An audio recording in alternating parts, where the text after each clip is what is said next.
You sit down, you order one drink, just one, and you mean it. You actually mean it this time. 3 hours later, you're staring at a row of empty glasses, and you don't remember agreeing to a single one of them. There was no moment where you decided to keep going, no point where you chose. So, where did the one go? Everybody calls this willpower, a character flaw. You being weak. It isn't. Because the promise you made, just one, it was being held by one specific part of your brain. And that's the exact part alcohol switches off first. Right now, inside you, there are two forces. One says stop, one says more.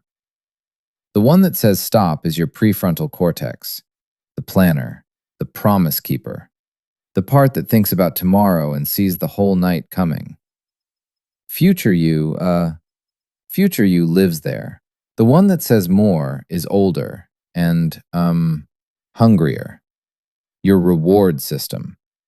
It doesn't think about tomorrow, it only thinks about now.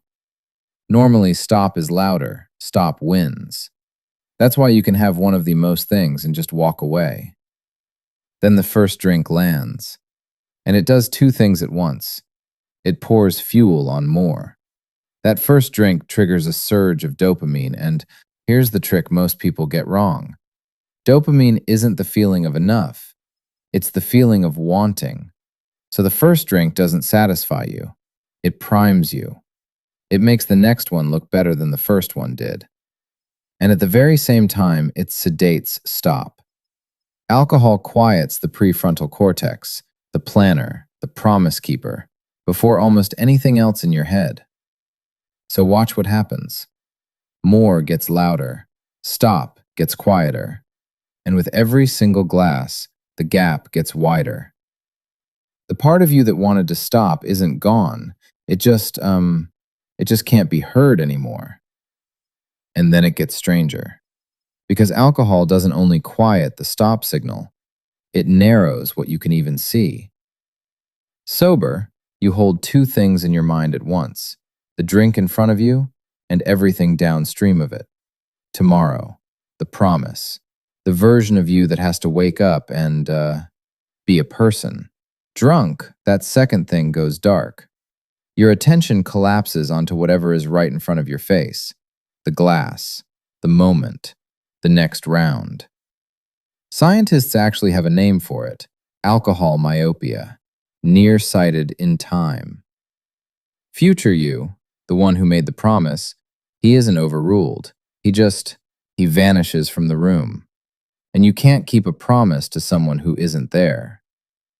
Sit with what that actually means. The one substance whose entire job is to make you want more is the same substance that removes your ability to stop. The off switch is the first thing it breaks. That's not a side effect.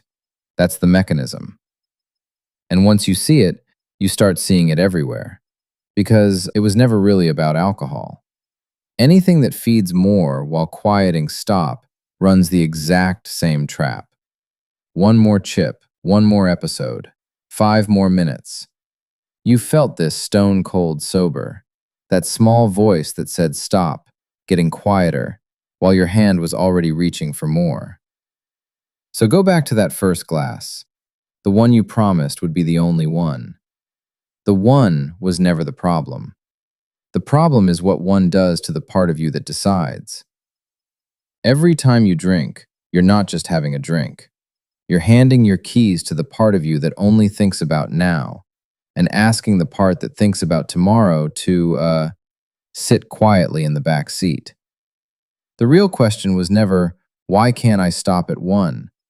It's how often, drunk or sober, you let the part of you that wants more be the one holding the wheel.